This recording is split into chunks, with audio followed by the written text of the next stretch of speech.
મુખ્યમંત્રી શ્રી ભૂપેન્દ્રભાઈ પટેલે ભારે વરસાદથી પ્રભાવિત સુઈ ગામની મુલાકાત લઈ પરિસ્થિતિનું સ્થળ નિરીક્ષણ કરી જિલ્લા વહીવટી તંત્ર દ્વારા કરવામાં આવેલા રાહત બચાવ અને સ્થિતિ પૂર્વવત કરવાના કામોની સમીક્ષા કરી।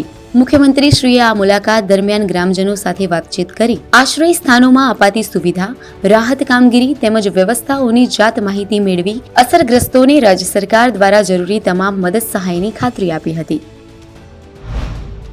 ભારે વરસાદને કારણે પૂરથી પ્રભાવિત લોકોની તાત્કાલિક જરૂરિયાતો પૂરી કરવાના ઉમદા હેતુથી જીવન આવશ્યક ચીજવસ્તુઓ, ખાદ્ય સામગ્રી, અન્ય રાહત સામગ્રી તથા દવાઓ સાથેની વિશેષ રાહત ટ્રેનનું ગાંધીનગર રેલવે સ્ટેશનથી પ્રસ્થાન। મુખ્યમંત્રી શ્રી ભૂપેન્દ્રભાઈ પટેલ તથા ગુજરાત વિધાનસભાના માનનીય અધ્યક્ષ શ્રી શંકરભાઈ ચૌધરીએ ગુજરાત વિધાનસભા પોડિયમ ખાતે પૂર્વ મુખ્યમંત્રી શ્રી સ્વર્ગસ્થ વિજયભાઈ રૂપાણીની છબીનું અનાવરણ કરીને ભાવસભર પુષ્પાંજલિ અર્પણ કરી।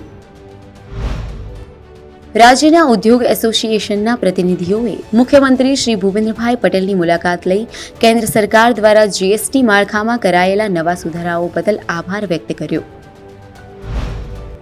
મુખ્યમંત્રી શ્રી ભૂપેન્દ્રભાઈ પટેલે રાજ્યના જિલ્લાઓમાં ફાળવાયેલી 28 નવી અદ્યતન મોબાઈલ ફોરેન્સિક વાનને ફ્લેગ ઓફ કરાવી પ્રસ્થાન કરાવ્યું।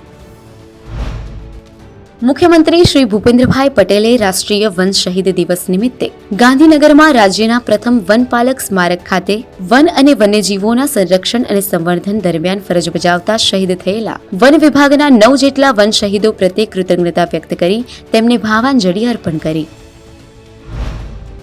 મુખ્યમંત્રી શ્રી ભૂપેન્દ્રભાઈ પટેલની સાથે ઇઝરાયેલના નાણામંત્રી શ્રી બેઝાલેલ સ્મોટ્રિચ અને પ્રતિનિધિ મંડળની ગાંધીનગર ખાતે સૌજન્ય મુલાકાત। હેરિટેજ, ટ્રેડિશન, કલ્ચર અને ટેકનોલોજીના ક્ષેત્રોમાં ભારત, ગુજરાત અને ઇઝરાયેલ વચ્ચે રહેલી સામ્યતાને વધુ સંગીન બનાવવા ફળદાયી પરામર્શ।